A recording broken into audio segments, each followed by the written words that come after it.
boa tarde, queridos irmãos e irmãs. É sempre uma alegria podermos nos encontrar aqui para falar do Evangelho do Cristo e da doutrina espírita. Vamos asserenando nossos ânimos, mantendo a paz interior, elevando nosso pensamento ao Senhor da vida e agradecer por essa oportunidade maravilhosa de aqui estarmos reencarnados, de termos essa casa que nos acolhe, que nos recebe, nos propiciando momentos de reflexões, de reequilíbrio, de refazimento físico e espiritual. Rogamos as bênçãos do nosso Mestre Jesus para que nos envolva na sua paz. E rogamos aos mentores amigos que estejam conosco, nos auxiliando para o bom entendimento dessa lição proposta para hoje. Na certeza, Senhor, de que recebemos aqui aquilo que necessitamos, nós felizes e agradecidos pela oportunidade, damos por iniciado a nossa atividade de hoje. Que assim seja. Então, hoje nós vamos novamente abordar o Evangelho segundo o Espiritismo, o capítulo 8º, Bem-aventurados puros de coração.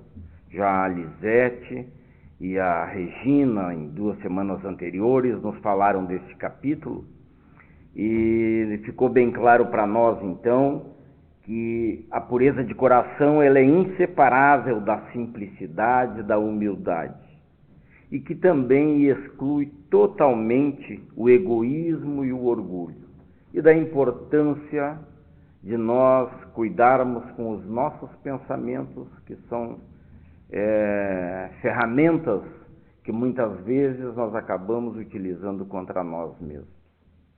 Hoje nós vamos abordar os itens 8, 9 e 10, que nos fala da verdadeira pureza e das mãos não lavadas.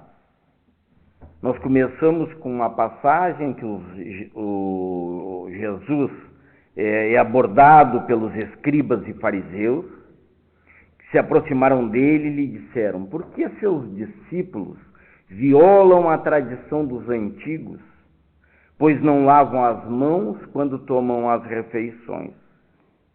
E Jesus, escutando isso, deu a seguinte resposta: não é o que entra pela boca que faz mal ao homem, mas o que sai da sua boca, pois o que sai da sua boca vem do coração, e é isto que torna o homem impuro. É do coração que partem os maus pensamentos, os homicídios, os adultérios, os falsos testemunhos, as maledicências. Os fariseus se escandalizaram com a resposta de Jesus, mas Jesus disse: por que vós mesmos violai os mandamentos de Deus para seguir as vossas tradições? Pois Deus fez este mandamento: honrai vosso pai e vossa mãe. Mas vós não honram, nem assiste seus pais e vossas mães. E assim tornam inútil o mandamento de Deus por vossa tradição. Vós tendes grandes cuidados de limpar o exterior do copo e o exterior do prato, mas no interior de vossos corações está cheio de rapinas e de iniquidades. Insensatos que sois, pois aquele que faz o exterior não faz também o interior? E aí disse aos seus discípulos: deixai-os, são cegos conduzindo outros cegos. Se um cego conduz outro cego, ambos caem no abismo. Nos chamando a atenção aí, Jesus, nesse último parágrafo, a respeito de nós termos a responsabilidade de passar pela nossa razão, pela nossa lógica, pelo nosso bom senso, tudo aquilo que nos chega a respeito das religiões, da religiosidade, dos ensinamentos de Jesus, das leis divinas, porque há muitos líderes religiosos encaminhando por caminhos não tão claros assim. Então, para que nós venhamos a passar pelo nosso crivo da razão, pelo nosso entendimento, aquilo que nos é colocado em termos de religiosidade. Os judeus haviam negligenciado os verdadeiros mandamentos de Deus para se apegarem aos regulamentos feitos pelos homens.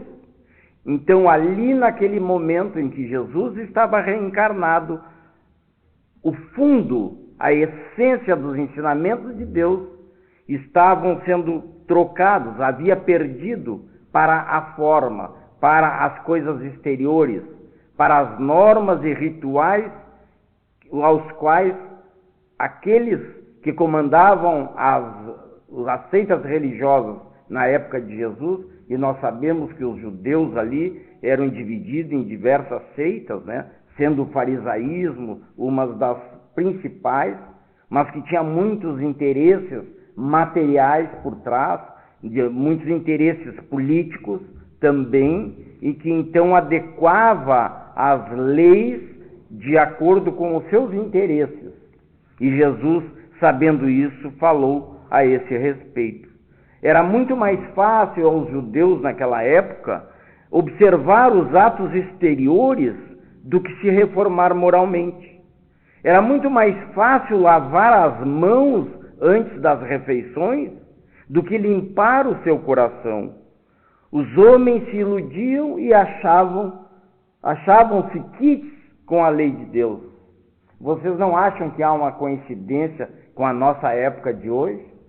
Que nós somos aqueles fariseus lá do passado, que hoje cultuamos as coisas exteriores, os atos exteriores, os rituais, os sacramentos, as posturas, mas no nosso interior nós não estamos preocupados com a nossa mudança de comportamento? Pois é exatamente isso. Ocorreu a mesma coisa com a doutrina moral do Cristo, que acabou sendo colocada num segundo plano. Ora, o Cristo nos trouxe esse código moral maravilhoso, o melhor, o maior de todos os tempos, para a humanidade. Mas nós deixamos ele de fora para seguir determinados rituais das religiões, ou procedimentos das religiões. Então os cristãos acham assegurado a sua salvação praticando atos exteriores, sem se preocuparem com a sua reforma moral. Então, muitas pessoas vão à missa e acham que estão quites com Deus, o católico. O espírita vem na casa espírita, assiste a palestra, fica sentadinho, né? Recebe o passe e está quites com a sua religiosidade. Está preparado para ir para o paraíso, para ir ao encontro de Jesus. Lê do engano.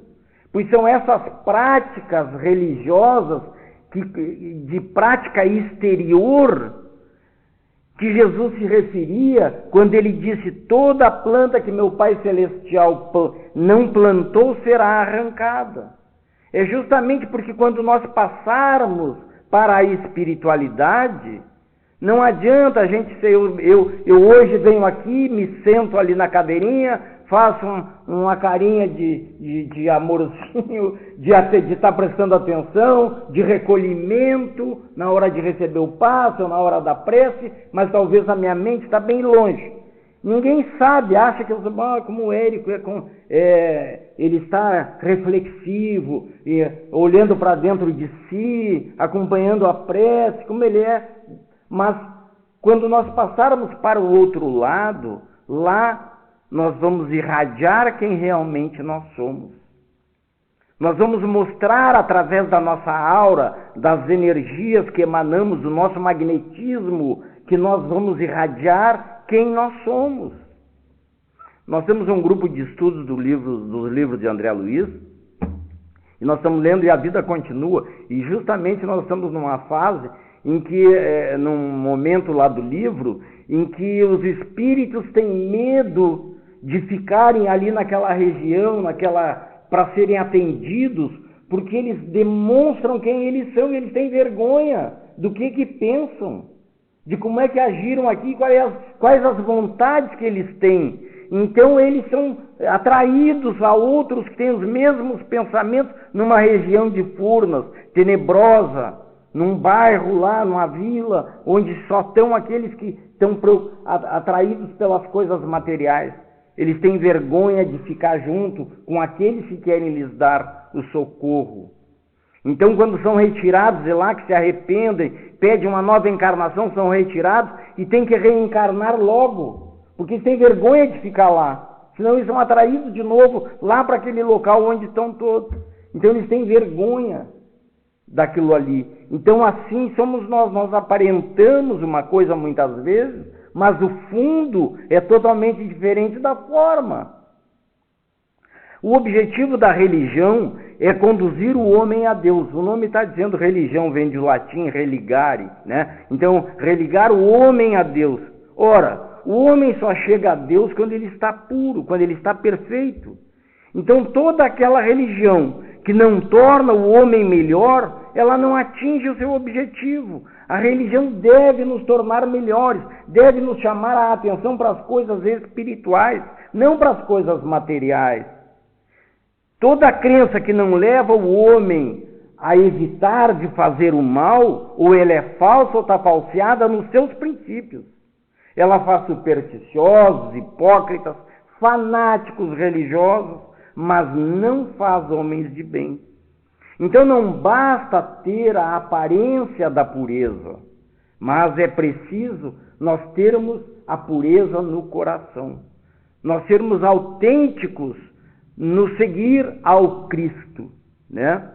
Mas nós temos a tendência a nos prendermos às práticas exteriores, a seguirmos os rituais que as religiões nos mostram e achamos que está tudo bem. Mas por que nós fazemos isso? Porque isso exige muito menos de nós. Nós não precisamos nos esforçar, ficamos na nossa zona de conforto, mantendo atitudes, muitas vezes, geralmente, pouco aconselháveis, porque pensamos mal, agimos mal, mas continuamos ali porque é mais fácil. Só que a comunhão com Deus exige muito mais de nós. Ela não pode ficar limitada a isto. Senão nós estaremos esquecendo o principal, o fundamental, que é o combate às nossas imperfeições. No esforço da nossa renovação íntima, buscando a verdadeira religiosidade. Então o que nós precisamos é olhar para dentro de nós, buscarmos uma renovação espiritual, porque essa vida material ela é passageira, é efêmera, daqui a pouquinho nós estamos indo embora. Né? E vamos lá na espiritualidade, continuarmos a nossa caminhada.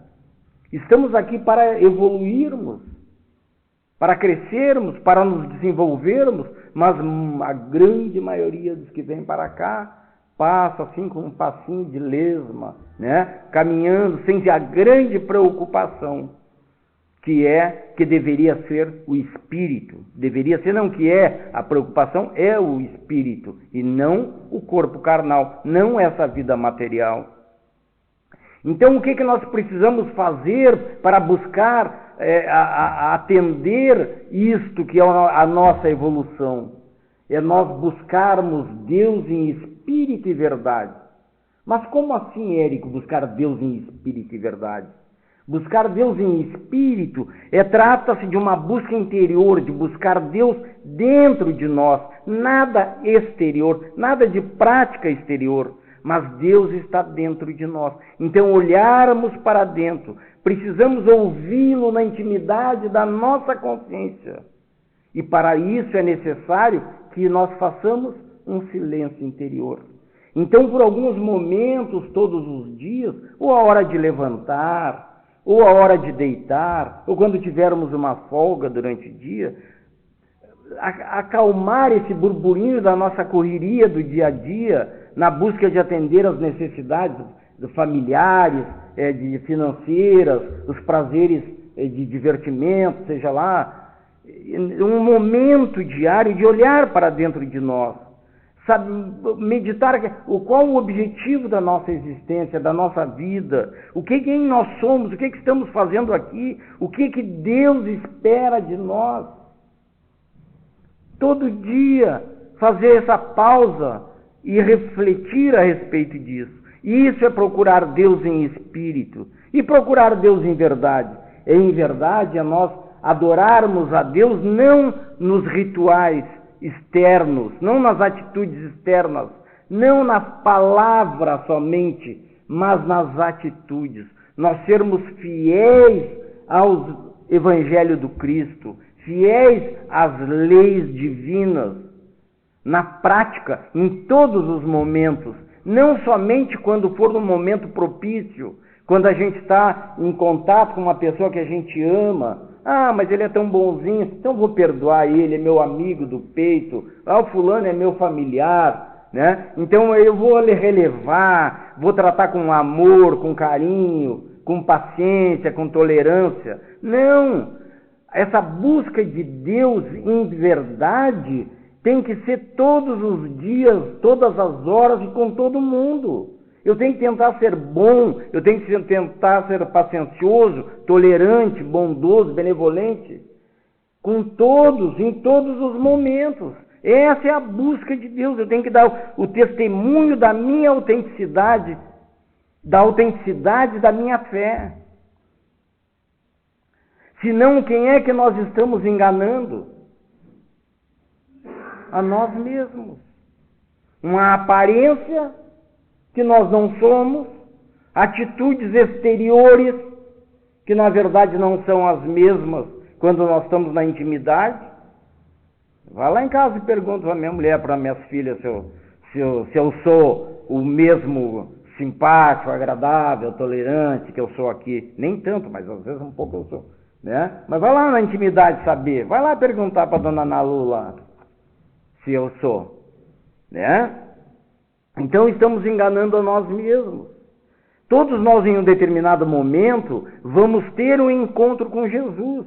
Amanhã, não sei, daqui a um século, não sei, mas nós sabemos aonde? Na nossa consciência. Quando nós superarmos essas crenças superficiais da rotina do culto exterior, quando nós nos dispusermos a bebermos na água viva do ensino do Cristo, tal qual ele ofereceu para a mulher samaritana na beira do poço lá, quando ele ofereceu a água da vida eterna. É o Evangelho do Cristo. Quando é que nós vamos realmente beber nessa fonte que jorra eternamente? Aí nós, quando bebermos dessa água, nós teremos paz interior. Porque quando não bebemos na fonte do Evangelho, nós acabamos caindo em depressão, em angústias, em temores, ansiedades, medos, porque não temos a paz interior. E a maneira de alcançarmos isto é bebendo na fonte do Cristo, que é o seu Evangelho. Essa fonte que brota cristalina do amor do Cristo, que nos oferece uma nova perspectiva de vida, uma vida mais nobre, mais digna, marcada pelo trabalho no bem e na virtude. Mas há um problema. Grande parte das pessoas frequentam os templos religiosos, de diversos matizes. Mas a grande maioria dessas pessoas não continuam com sede, não matam a sede. Pô, mas não vão nas igrejas? Não tomam da água do Cristo? Não tomam. O Evangelho está longe. Praticam a ida aos templos religiosos. Praticam os rituais religiosos. Mas beber da fonte, que é aceitar o Evangelho e praticá-lo, se esforçar, poucos são aqueles que conseguem. Então nós perguntamos assim, se eles continuam sedentos, estaria Jesus equivocado? Será que esse poço dessa água é só uma ilusão?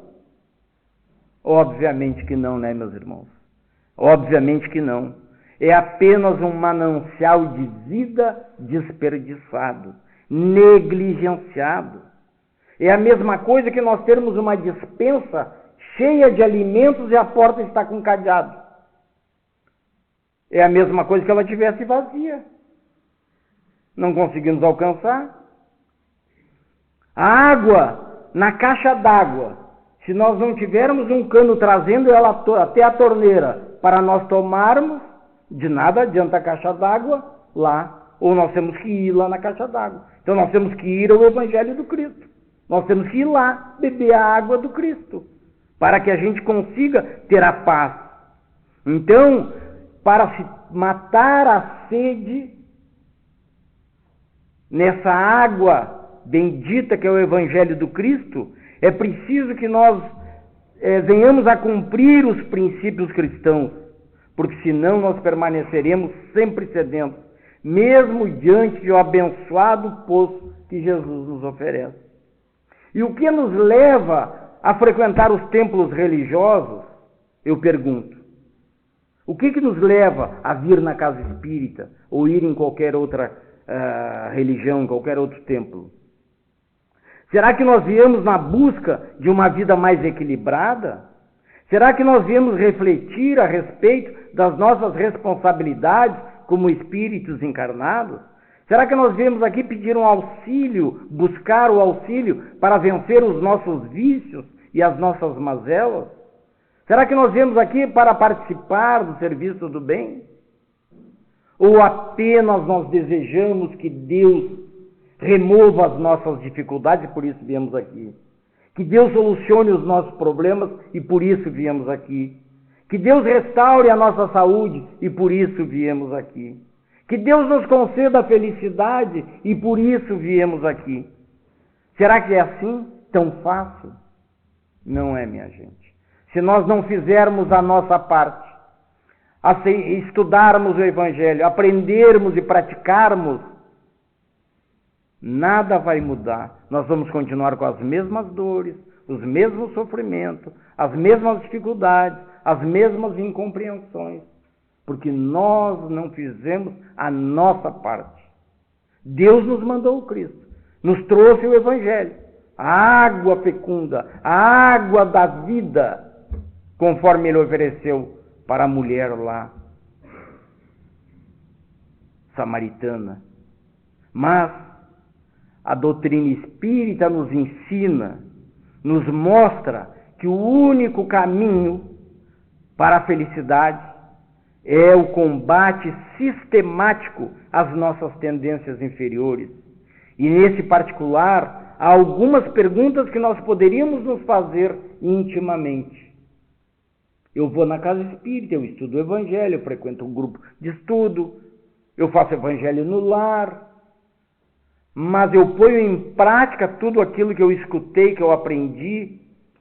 Eu busco a prática daquilo, eu busco fazer que a minha vida seja regrada, ou isso é somente um conhecimento adquirido? Quantas vezes nós temos perdoado aqueles que nos ofendem? Quantas vezes temos disciplinado a nossa língua, evitando a maledicência? Quantas vezes temos calado diante das ofensas? O que temos feito para edificar o bem no mundo?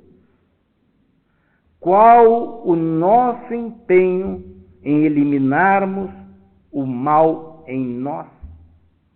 São perguntas que temos que nos fazer diariamente, refletir sobre isso, buscar Deus em verdade, em espírito e verdade, buscar dentro de nós e vivenciarmos o Evangelho do Cristo, colocarmos em prática. Aí sim nós encontraremos a paz interior para que possamos resolver os nossos problemas. Mas nós agimos externamente. Vou lá na casa espírita, assisto a palestra, né? E aí, mas está na palestra, nem está escutando. Na exposição, vou colocar assim, né? Eu não sou palestrante, sou expositor.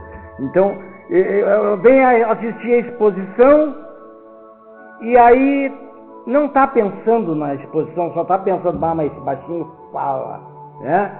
Mas não termina nunca, meia hora aguentando, tem que ter muita paciência. Não está pensando no recado, né? Depois é assim, bom, mas tô louco cheio do passe, tô só pelo passe agora. Já tá terminando, botaram a musiquinha, agora tô pelo passe, né? Aí, mas qual é a ideia do passe? Eu vou me concentrar, vou estar receptivo, eu quero que os espíritos me ajudem para que eu saia daqui melhor fisicamente, espiritualmente, para que eu possa mudar a minha atitude lá fora. Ou a gente diz assim, não, eu vou lá agora no passe, vou receber o descarrego, os espíritos vão me limpar, vão tirar os obsessores, os encostos, né? E eu saio daqui serelepe, livre, leve, solto, volto a pensar e agir como eu sempre agi. Adiantou? É a mesma coisa, gente, que eu for na fonte buscar água. Se eu faço isso quando venho na casa espírita, se eu ajo dessa forma, é a mesma coisa que eu ir na fonte buscar água com um balde cheio de furo. Vou lá na fonte, encho o balde, saio caminhando. Eu dou 10 passos e o balde está vazio. É isso que acontece quando a gente não aproveita o momento. Já que estamos na casa, já viemos até aqui, então vamos ter paciência com esse expositor. Vamos ouvir, quem sabe tem ali alguma coisa que eu possa aproveitar. Vai me dizer alguma coisa do Evangelho do Cristo. Não do que ele fala das experiências dele, mas do que o Cristo ensinou, do que o Cristo deixou. Que essa é a ideia, não falar de mim, mas falar do que o Cristo falou. Não é? Então, nós vamos, senão nós vamos sair ali na frente que nem o cara que foi na fonte buscar água com um balde cheio de furo.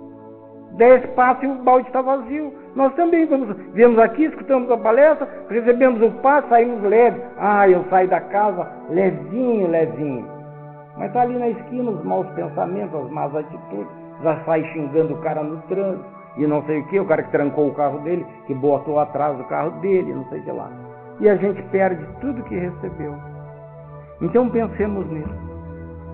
Pensemos nisso. A prática.